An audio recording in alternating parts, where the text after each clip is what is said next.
In this segment of our lectures, we're going to do some practice problems related to the transactions that affect the income statement. So I highly recommend that you use the student version of the PowerPoint that's available, and you pause the video to give yourself some time to try to come up to the correct solutions on your own.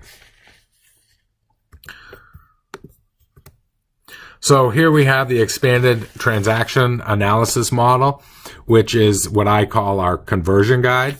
So when we went over this in Chapter 2, I expanded the model and came up with a conversion guide very similar to this. Just show you quickly how you can create or recreate this model. We have A equals L plus E, which is our balance sheet. And then we have revenue minus expense equals net income. And then within equity, we have common stock or contributed capital and retained earnings. And then under retained earnings, remember we have dividends, which isn't included in the book model here, but I think it's good to include because you want to have everything all in one place. Draw T accounts under all of this. And then we have to fill in the up and down arrows, and we use DED to do that. So we debit expenses, assets, and dividends to make them go up. So those three accounts are going to have a relationship of up, down. So expenses go up, down, assets go up, down, and dividends go up, down. Everything else goes down, up, down, up, down, up, down, up, down, up.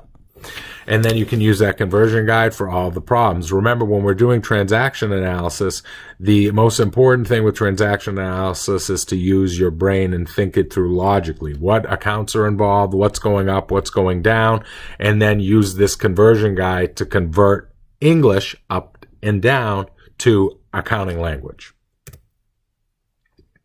So the first thing we're going to do with transaction analysis when it comes to revenue is ask ourselves, was a revenue earned by delivering goods or services? Or if an expense is involved, we'll ask, was an expense incurred to generate revenue in the current period? Incurred is just a fancy word for used. And then if no revenue was earned or expense was incurred, we've got to figure out, well, what was received or given in the problem. And then we're going to figure out the account title, the type of account, and determine the direction up or down. Then verify our accounting equation is in balance, and then convert it to debits and credits. So we're going to start off our example using the Chipotle Mexican Grill example that we started with in Chapter 2. And we're left with a trial balance after all of our journal entries that we did related to the balance sheet in Chapter 2. So this is where we end up. These are the balances in the various accounts after the transactions in Chapter 2. Notice the trial balance shows that our debits equal our credits. That's the point of the trial balance. So now we're going to add additional transactions to this, and then we'll re-verify the debits still equal credits when we're all done, and then create our financials. So number 1 says Chipotle purchased food, beverage, and packing supplies costing $370, paying $290 in cash, and owing the rest on account. So the approach that I take is slightly different in order than the textbook. I always like to start with my accounting equation.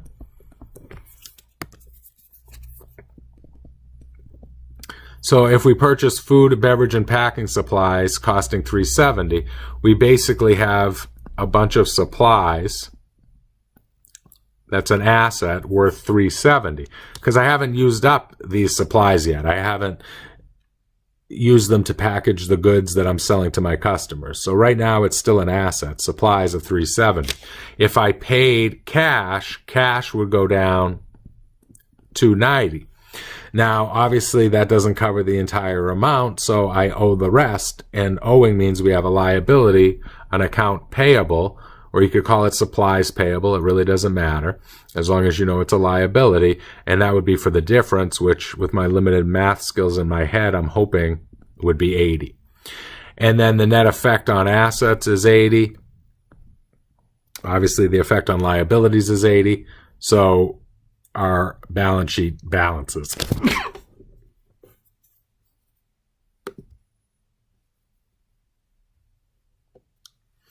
Converting that to debits and credits, supplies go up with a debit, so assets are debited by $370. Our cash asset goes down with a credit for $290, and then account payable or liability goes up with a credit of $80. So again, you can see the balance sheet equation, A equals L plus E, balances as a result of this transaction, and then the final step would be to post it. So again, shut off half your brain. If it's on the left, you put it on the left of the T account. If it's on the right, you put it on the right-hand side of the T account. You don't have to think about ups, downs, even the word debit or credit anymore. Just if it's on the left, put it on the left. If it's on the right, put it on the right. So again, the approach that you should take for all of this is going to be to start with your accounting equation, figure out which accounts are involved and if they go up or down. That's the logical thinking. And then go ahead and convert it to debits and credits using the conversion guide. To post, you just shove it in the T account. If it's on the left, put it on the left. If it's on the right, put it on the right.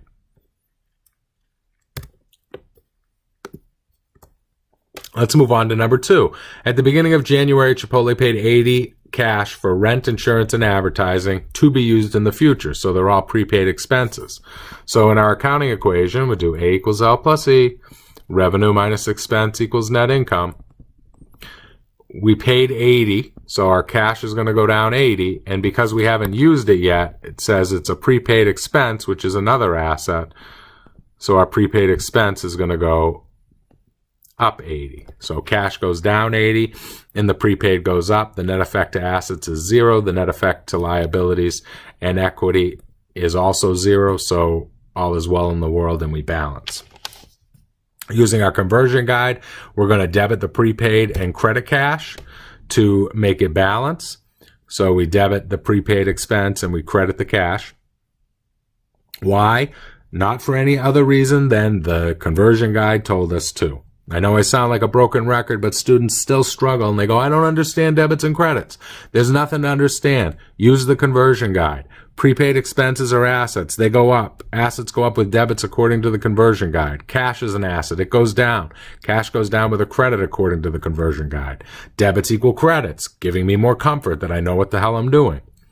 And then, again, when we post it, if it's on the left, we put it on the left. If it's on the right, we put it on the right of our T account. That's all there is to it. The key here in this problem is that we haven't used the rent, insurance, and advertising yet. So it's a prepaid asset. It's not an expense yet because we haven't used it. So even though we paid for it, it's not an expense because we haven't used it. Looking at number 3, it says during the first quarter, Chipotle sold food and beverages to customers for $12.28. 44 was sold to universities on account to be paid in the next quarter. The rest was received in cash in the stores. So as a note, it says to measure revenue and expenses in a period, these accounts begin with a 0 balance, which is why they weren't on our trial balance. So remember, revenues and expenses are on the income statement, which is prepared for a period of time.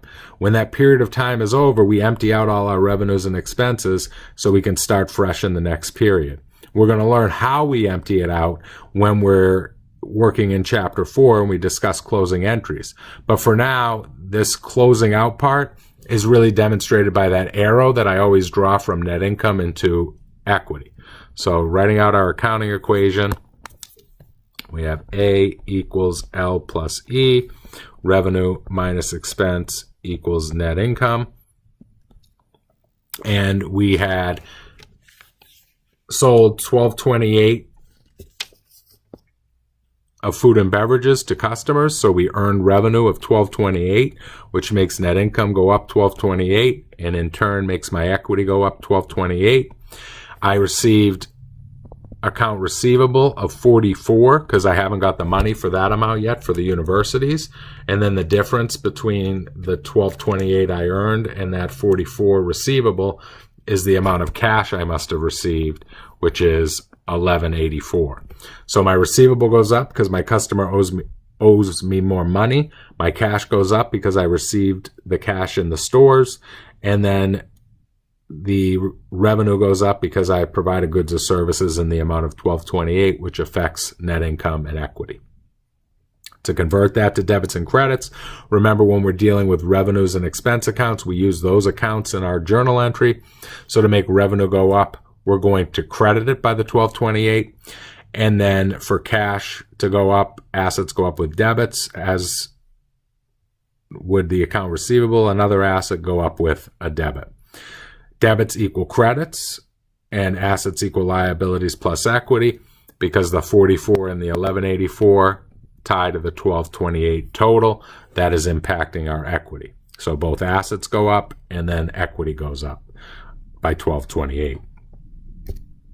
To post it, if it's on the left, we put it on the left. If it's on the right, we're going to put it on the right. On the left, put it on the left. So you just shove it into the appropriate T account where it belongs. The one thing I want you to remember is that when we're doing the journal entry involving revenues or expenses, we use the revenue or expense account. For the journal entry, it does impact equity indirectly through this arrow here, but we don't credit the equity. We credit the revenue or expense because we need to track each individual revenue or expense so we can create an income statement. If we credit retained earnings, which again is the account in equity that's being affected by income, then we wouldn't be able to do an income statement because all we would have is a bunch of debits and credits to retained earnings. We wouldn't have any balances in the revenue or expense accounts. 4, Chipotle paid $41 for management training expenses. So it doesn't say we paid these in advance. So we can assume that we paid them and used them at the same time. So using our accounting equation, we incur expenses of $41, which makes net income go down $41, which makes our equity go down $41. Specifically, retained earnings is affected in equity. And then if we paid for it, our cash is going to go down $41.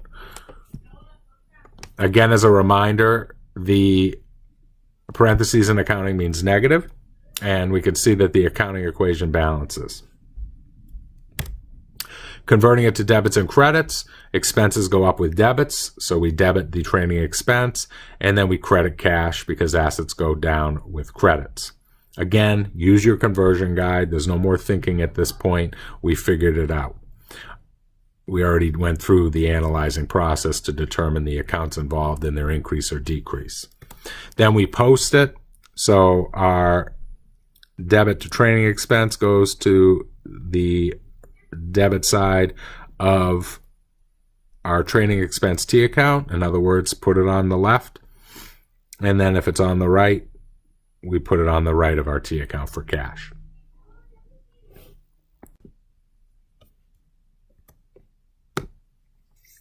All right, number 5, Chipotle paid employees $177 for work this quarter and $83 for work last quarter. And it says that the last quarter wages expense and wages payable were recorded.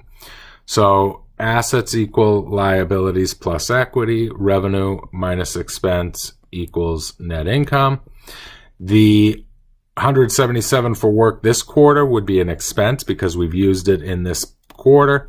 That makes net income go down, and equity, specifically retained earnings, go down. And then we're going to have a payable, 83, go down. Salary payable would have been recorded as an expense last quarter. Now we're paying off the liability.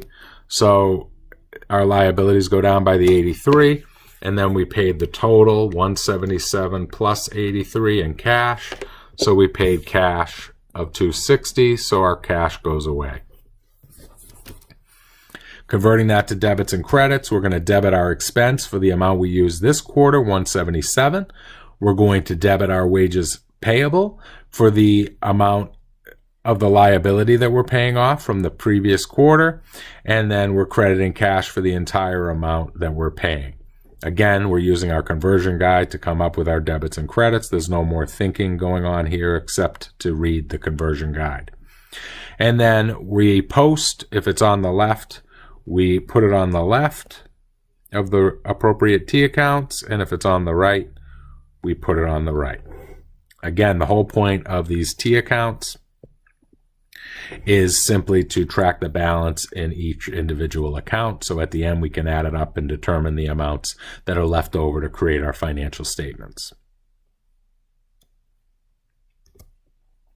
6 says Chipotle sold equipment costing $9 for $5 in cash, resulting in a loss of $4. Then it says ignore any accumulated depreciation, which should be easy because we really don't understand that too well at this point. And we'll deal with it in a later chapter. So for now,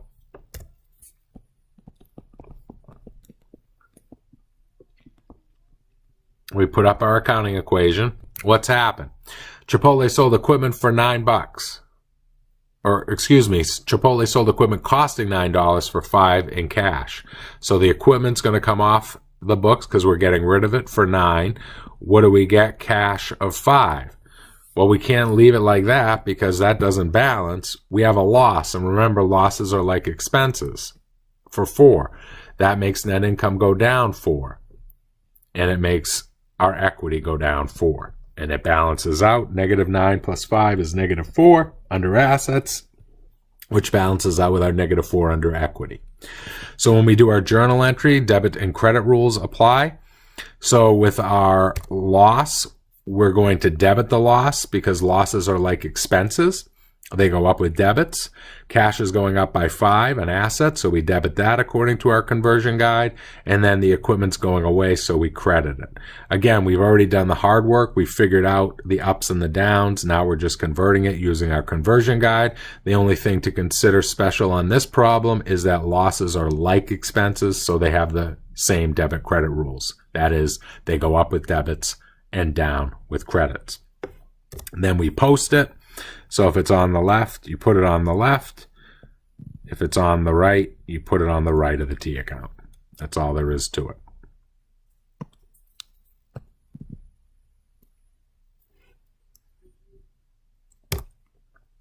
Seven says Chipotle received $39 cash from customers paying on their accounts.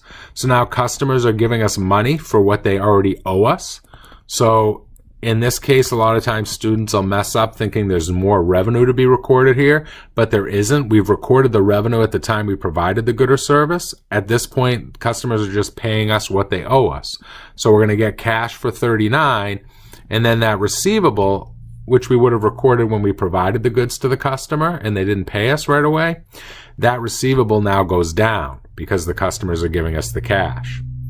That's all that's occurring. There's no new revenue being recorded.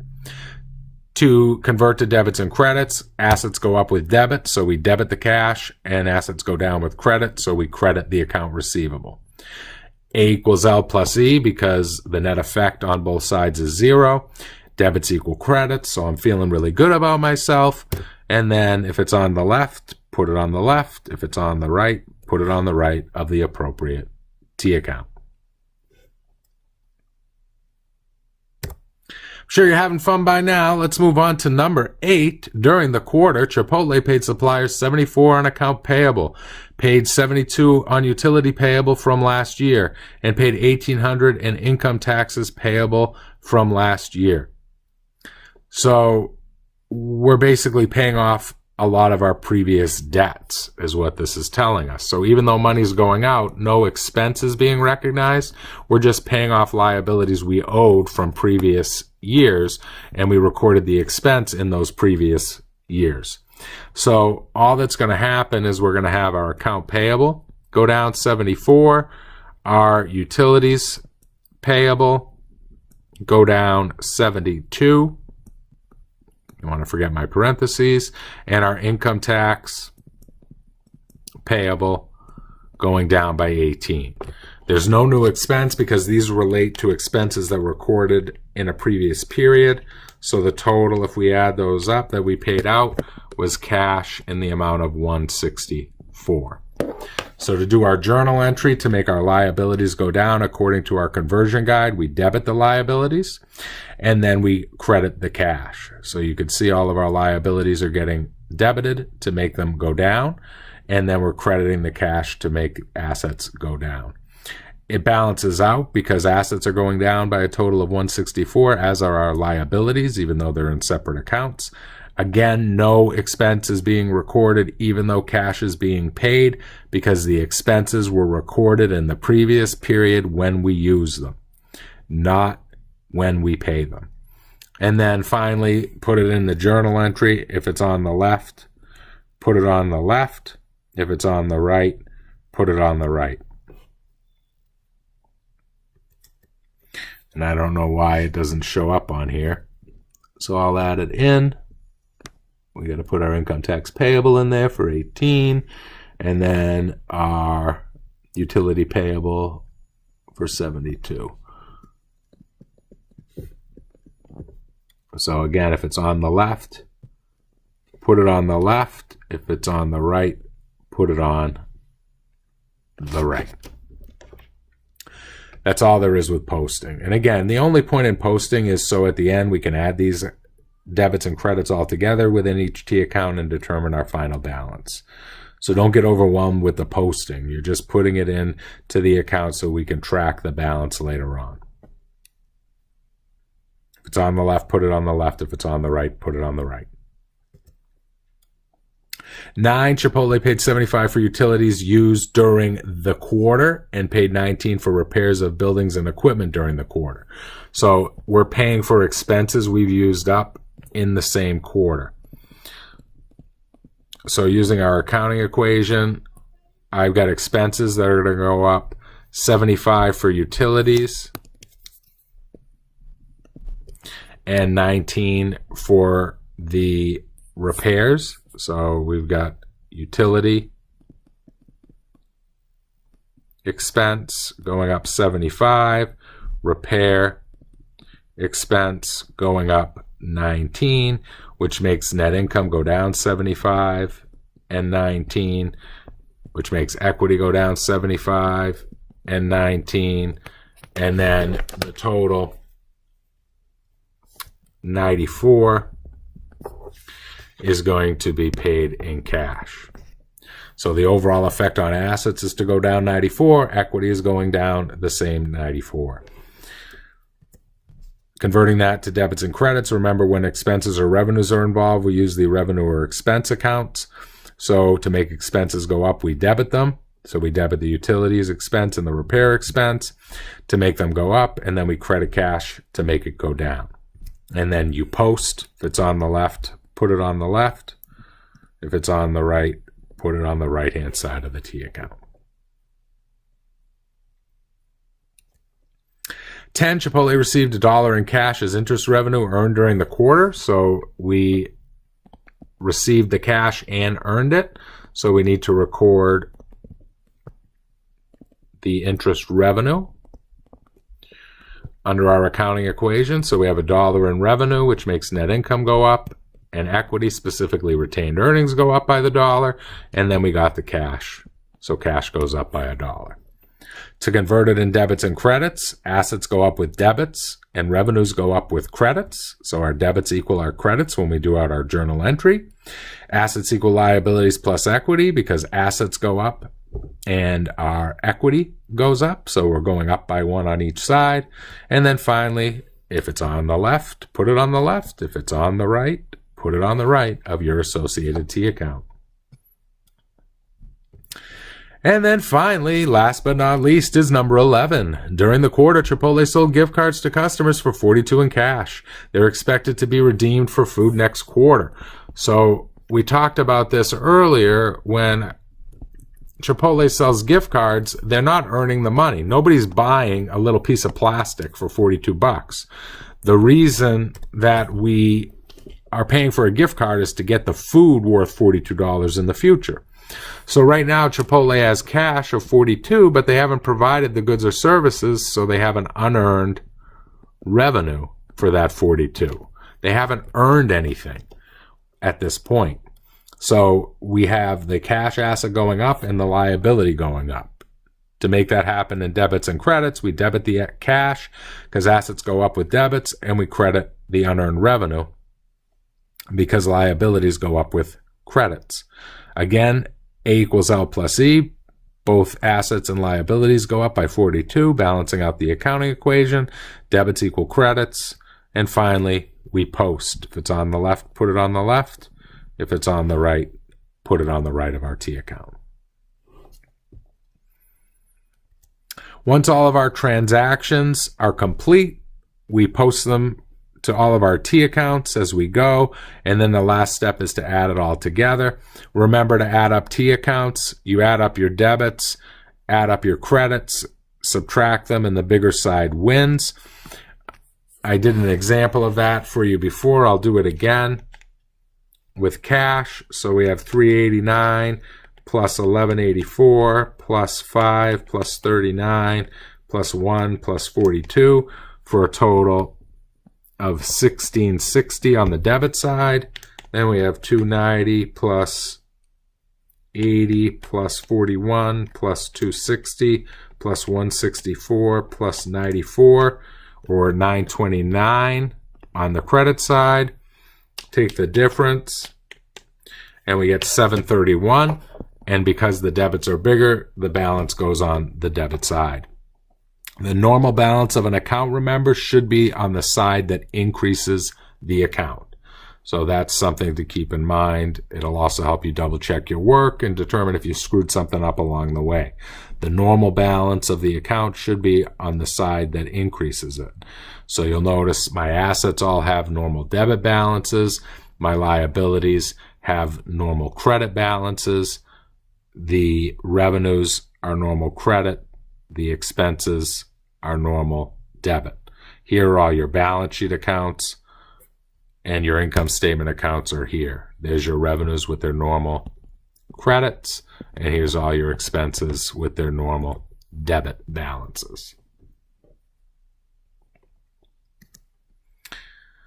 So the final thing we're going to do is to use the information from all of our transactions to create our income statement.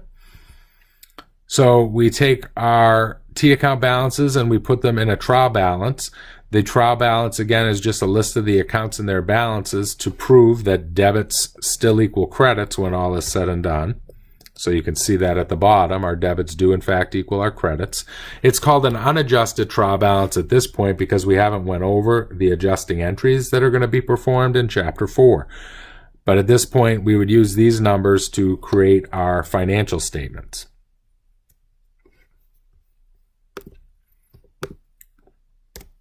Preparing the financials is relatively easy. All we're doing is taking the numbers on our trial balance and putting them into a financial statement format. So we're going to take our revenues less our operating expenses to get our operating income. Then we put our other in, and the only other that was listed for Chipotle would have been the interest revenue.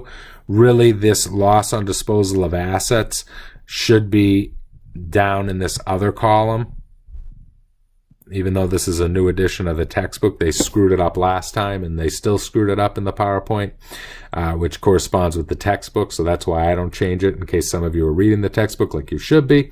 I want to point out that error. So the loss on disposal of assets should be with interest revenue in the other items section. And then we would calculate taxes, which they're just assuming is 0 to keep it easy. And that gets us our net income.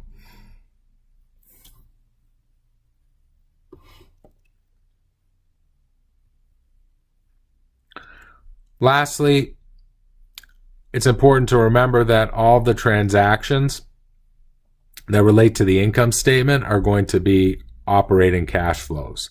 So all the transactions related to cash received from customers and cash paid to suppliers and others involved in operations are going to be operating cash flows.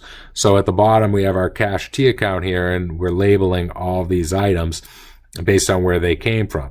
So amounts from investors relate to equity, that's financing. Amounts from the bank, that's a loan, that's financing. Amounts from customers are all operating. Earning investments, operating. Customers, again, operating. Selling our non-current assets, long-term assets, remember, are investing. Buying long-term assets then are going to be investing. Buying investments in other companies is investing. And then paying off loans payable would be financing. Remember, debt and equity related items are financing. Long-term asset stuff is investing. And then all of these relate to operating because it's paying for various expenses during the period. You should have seen a lot of similarities between doing the transaction analysis in Chapter 2 and the transaction analysis in Chapter 3. We're going to keep building upon this as we move forward in the class. But again, what I have to tell you, the key to success is practice. So use the additional practice problems that you find on Canvas. Work through the homework multiple times. There's also other resources on Connect that you can use to help you be successful in this class. Practice makes perfect, and then obviously reach out to me with any questions that you may have so I can provide additional clarity.